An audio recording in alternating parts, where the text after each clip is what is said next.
Sinisterism is about finding the primal aspects of the left-hand path, primal in history, primal in the psyche, thus obtaining truth. Thomas Leroy.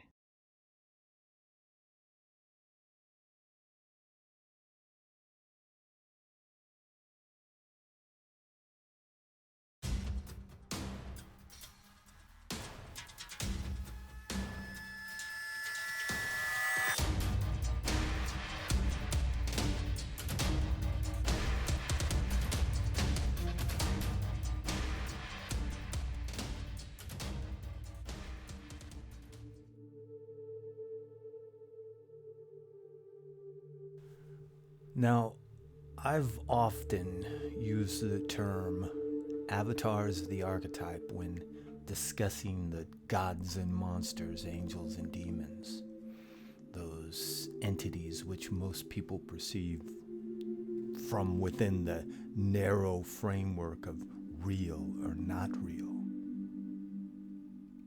when in truth they're much more complex than that. Now, I'm not coming from an agnostic perspective. No, I'm not sitting on the fence. What I'm talking about is a third choice besides real or not real. Let me explain. To begin with, if you're conscious, then you exist. Some of you, though, aren't conscious. But for you that are, that's the one and only thing you can truly be certain of, the existence of your consciousness. Everything else is based on faith. Faith that you're awake and not dreaming, faith that you're not in a simulation, faith that you're sane, and so on. So if you have 100% certainty of your conscious existence, then why would you look outward for absolutes? Why put your faith in that you can't be certain of? But then again, isn't that the definition of faith?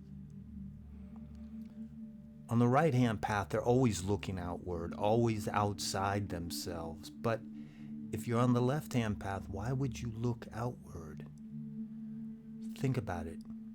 If these beings, these gods and demons are able to reveal themselves, then they're able to transverse the multiverse. Thus, they're greater than you. And any one of them could very well become your master.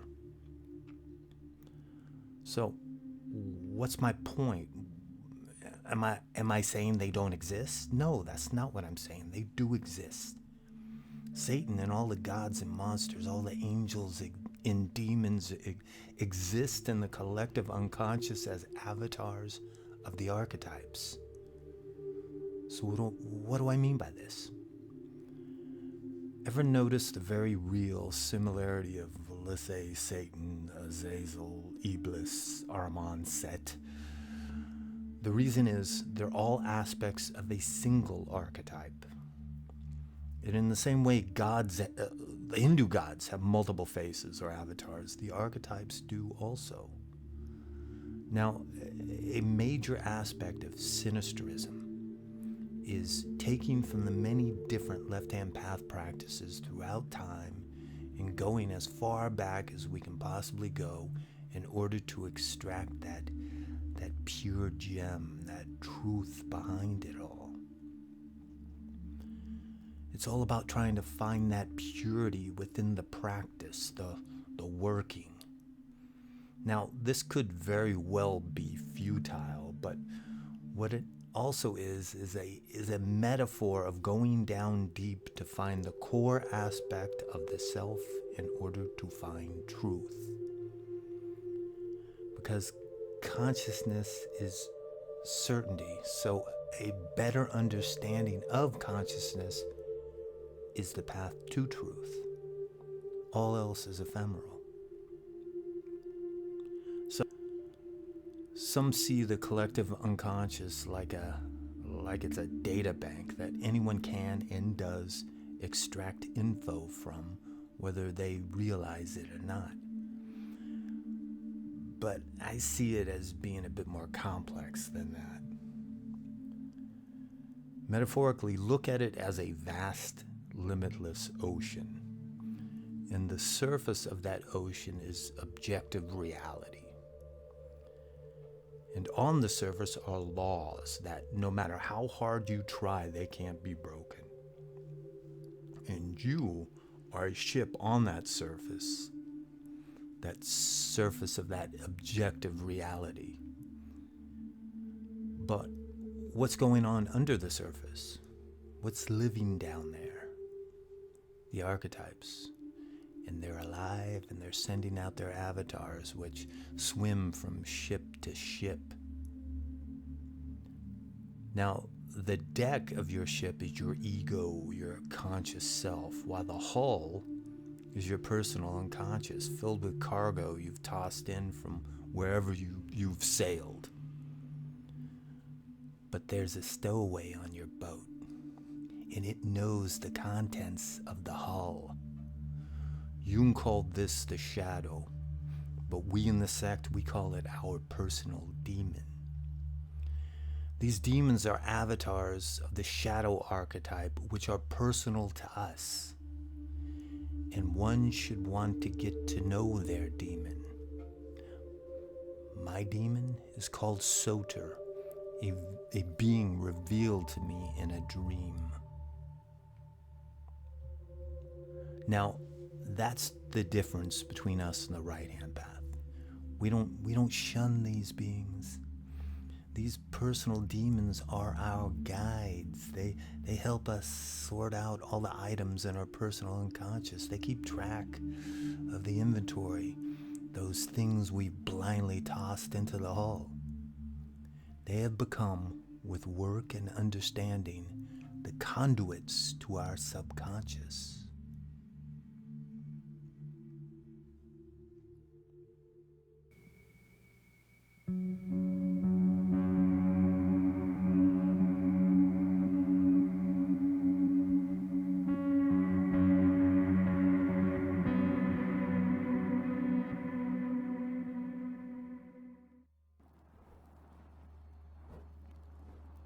Okay, so I have, and I've brought this up before, seen online in social networking sites such as Facebook and so on and so forth, the debate over real or not real when it comes to the left-hand path and deities or entities, gods, monsters, angels, and demons. We here in the West, we're too literal. What I mean by that, to us, what's most important is real or not real. When we get into that debate, when we have that debate, what gets lost is the significance of these, let's call them entities. Everything we do, everything we hear, see, taste, feel,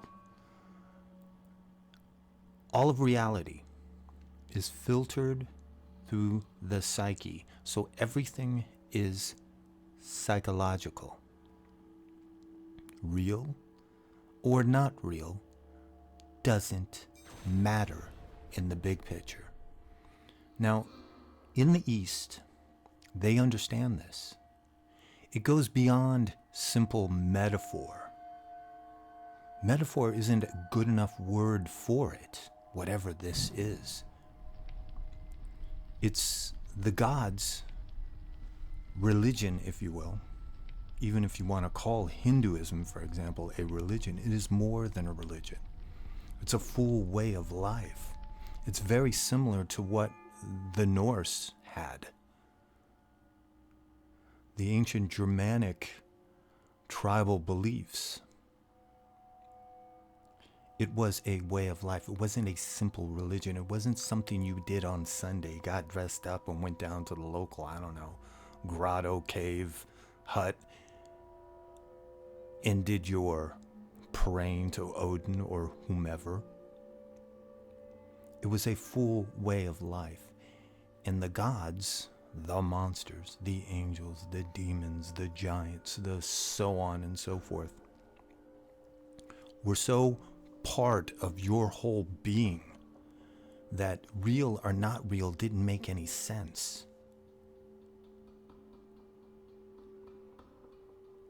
As I mentioned in my last video,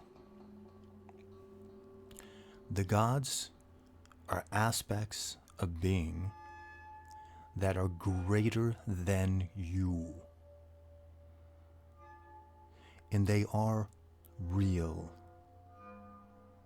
Now, do I think Pan is some guy with goat legs and horns and I can speak to him on a personal level? No. Pan is a force. He is a force, as all gods are a force. All demons are a force. A friend of mine, sect member, stated that he saw Satan as a force and thus is real and has different names for when it comes to different cultures. Give him different names. For instance, in Egypt he's Set, and ancient Persia he was Ahriman, and so on and so forth. This makes sense to me. Is this theism? Is it deism? I don't know. And I don't care. The important part, and I'm going to repeat this again, the important part is what you get out of it. How it moves you. How it leads you down the path. Because that's what it's all about, your progression on the path. And as I've stated before, these gods can either be the wind at your back or they can be pulling your leash.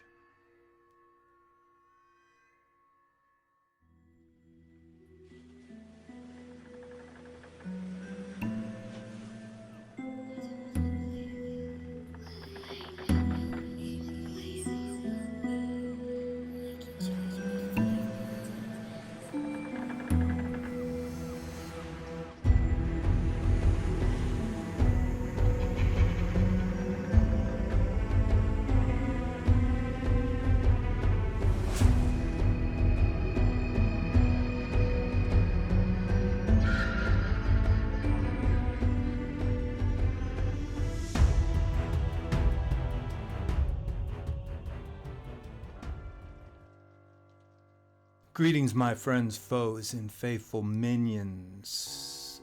I can't help but notice that few of you have been making comments on my videos about what is true Satanism.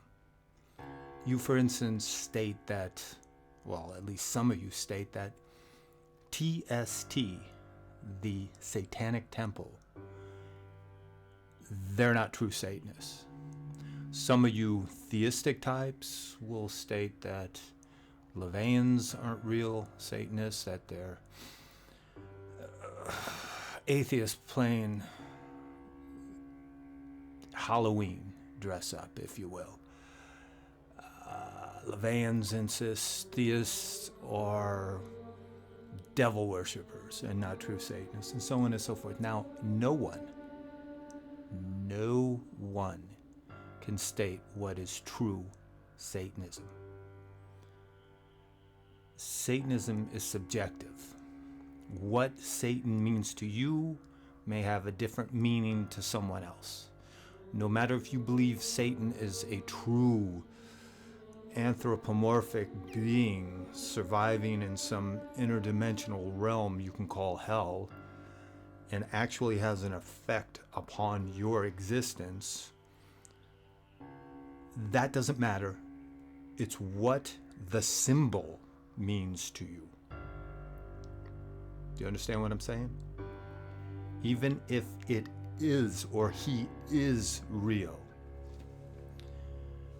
it's what he symbolically means to you is what's relevant. Now, getting back to TST, the Satanic Temple. See this symbol? This pentagram, if you will. This dates back to 1897. Looks familiar, doesn't it? This comes from what is, I guess you could call the era of Parisian Satanism, where bohemians of the time, of the day, artists, poets, absinthe drinkers, painters, so on and so forth, had a fascination with what Satan meant. Satan as a symbol, what he meant to them, and how that symbol coincided with their own rebellious natures. All right, that's Parisian Satanism. Now, TST, they claim their roots, their form of Satanism, back to this Parisian Satanism. Now, you can legitimately argue over whether TST is on the left-hand path or not. Because what determines on which path you are on, the right-hand path or the left-hand path, it all depends on what you are projecting upon that symbol of Satan. Meaning, is it about the collective, empowerment of the collective, or is it empowerment of the individual? The left-hand path is the individual's path. TST, their emphasis is upon the collective. Their emphasis is on fitting in within the status quo, or trying to wedge themselves into the status quo, where those who are on the left-hand path can give a rat's fuck about the status quo.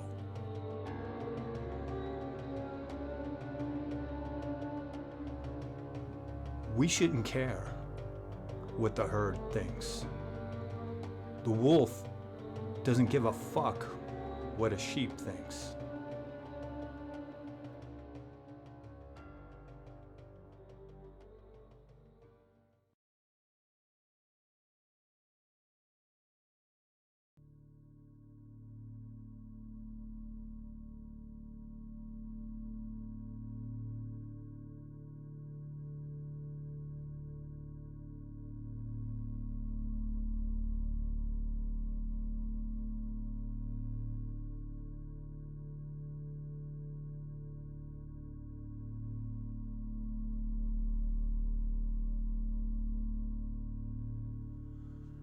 Thomas Leroy, you haven't made it clear if you believe in Satan, Lucifer, etc. Are they real or symbols or what? And my answer is all of the above. Satan is real, for he is a real avatar of the archetype. He is also a symbol, as he is something that has one foot in objective reality and the other in the transcendent. And he is an or what, as he cannot be comprehended or understood from an empirical perspective, nor from the irrational perspective of faith. Understand that faith is the last thing you want to utilize on the left-hand path. Faith is the way of slave mentality, of blind subservience. It is the ability to ignore your doubts. It is giving in to that you want to be true instead of working toward finding truth, because it's much easier to believe than to think. Just ask any Mormon or Scientologist. Thus, faith is the way of the lazy. Now, Carl Jung saw Satan, or the satanic archetype as a force, a current, and also as a psychological phenomenon, the raw, untamed aspect of the shadow, while Lucifer is the archetype of the ego masquerading as an enlightened being. But as I've stated before, I don't like the real or not real argument, the theist-atheist argument. The gods and monsters, angels and demons are so much greater than that simplistic, almost childlike perspective both sides argue from. But due to the culture we here in the Western world have been raised in, we have a bad habit of glancing at a crystal clear lake and either seeing what's only on the surface or what's only on the bottom and missing what's going on in between, the beauty and the life. The gods are to be experienced. This is where the Eastern traditions, such as Hinduism, get it right. They understand the experience of the gods, the immersive aspects of the archetypes. And that's where we in the West get it wrong. We're too literal. Okay, to get a better understanding, let's look at it this way.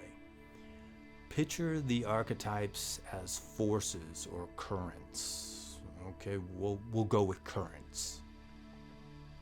And it's possible these currents have been around way before us and will exist long after us, waiting for that next group of sentient beings to come along and be moved by them, because that's what currents do. They push things ahead.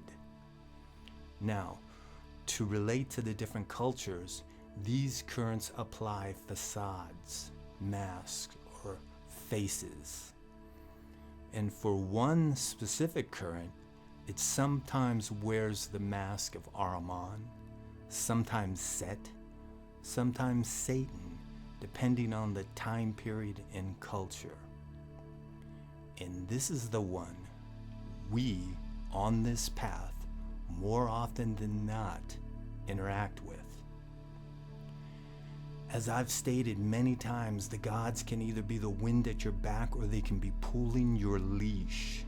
That current, with its many faces, is the wind at your back, or it better be, because if you're praying to one of its faces, begging it to save you or give you whatever, I just hope your dog collar isn't too tight.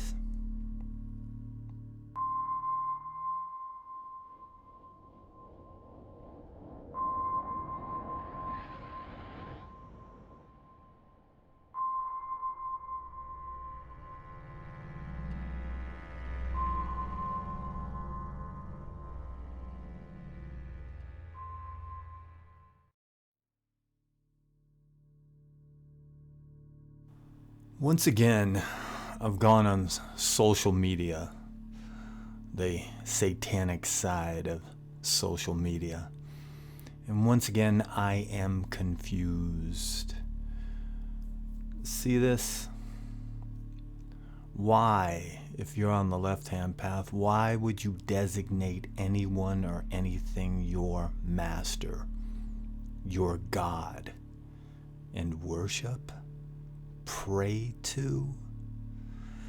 Unless you see Satan as an aspect of the self, you as your own God, none of this makes any sense. But I have an ugly feeling that those who have posted this take Satan as their true Lord and Master. Am I wrong? I hope so. Because if you're begging or pleading to anyone you see as your master for any reason, you're doing what those on the right-hand path do.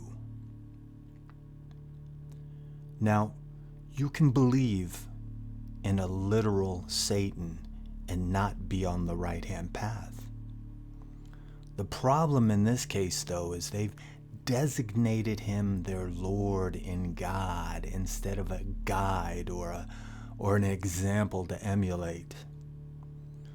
Also, don't they know that when one partakes in prayer, they're acknowledging that they're part of a slave-master relationship because the hands in prayer are in the posture of being shackled? But understanding that Satan can be a guide to a more whole psyche can be hard. Finding that deep relationship, not with something greater than you, but with the self, all the way down to the collective unconscious, that is difficult for many here in the Western world to comprehend, let alone do.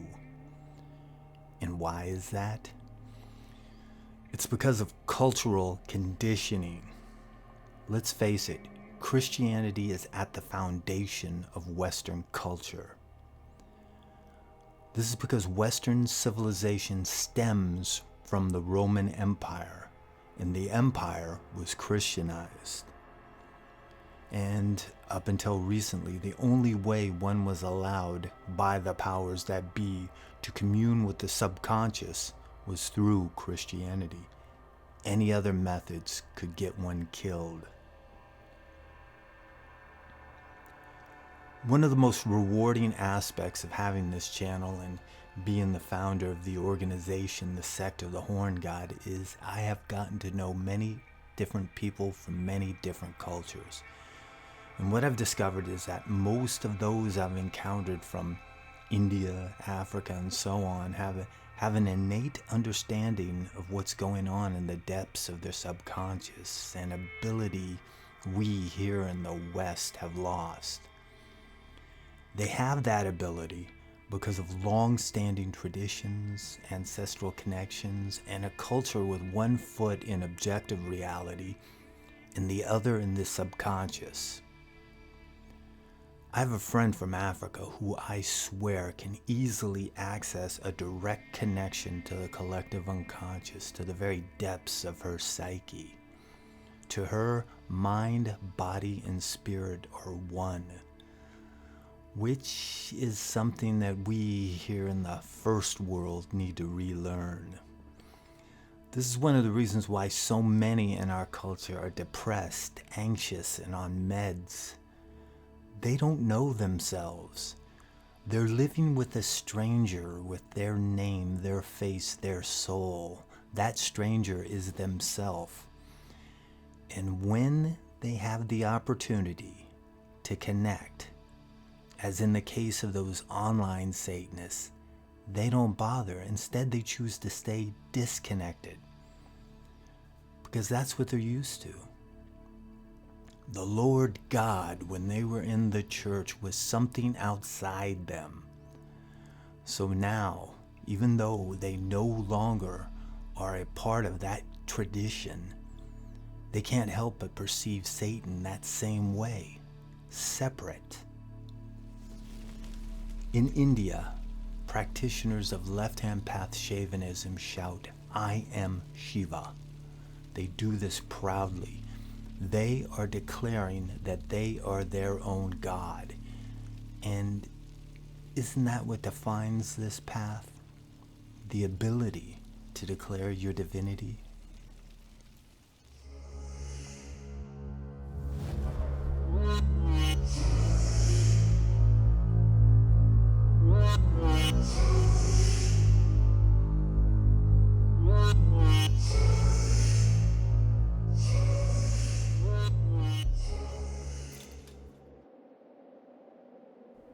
Question. So, could there, in theory, be a theistic form of Sinisterism? The answer to that question is yes and no. This is because, in truth, Sinisterism transcends the real, not real debate. As I've stated many times in the past, this philosophy goes deeper than that theist atheist argument, because that discourse survives here on the surface, in this reality where we all function, whatever this is, thus making it a shallow debate. To me, it's like two hungry people arguing over whether something tastes good or not, when the truly important thing is whether that food has nutritional value. Now, I do understand why some would ask this question, because here in the Western world, we're all too wrapped up in this debate, where in the East, they can see beyond it. When I come across the hardcore atheist or the hardcore theist, I see individuals that are not interested in the deeper meaning of a given philosophy. To them, what's most important is being right. Thus, it's no longer a philosophical debate, but more of a political one. And what's politics but the residue of philosophy? But to both sides, I would ask them this most basic question. Define real to me. Anyone? Now, there seems to be certain laws that no matter how hard we try, we can't break, a natural flow, if you will. And it's at the foundation of the left-hand path that we attempt to reverse that flow. Turn our backs on the rising of the sun and face the darkness. Now, I've gotten shit from both sides calling me a fence straddler. The atheist thinks I'm delving in nonsense, wasting my time, while on the other side, I've heard this statement from theists. Prove to me there isn't a real Satan. The problem with that statement is you can't prove a negative. Here's an example. Prove to me that I don't have a pet invisible dragon. You can't. But there have been many who lean toward the theistic side who do understand this philosophy of Sinisterism. They understand the idea that there is a force, a deep psychological current, something greater than themselves, yet part of who they are. They just choose to personify it, give it a face, give it a part of the carnal, thus making it more accessible.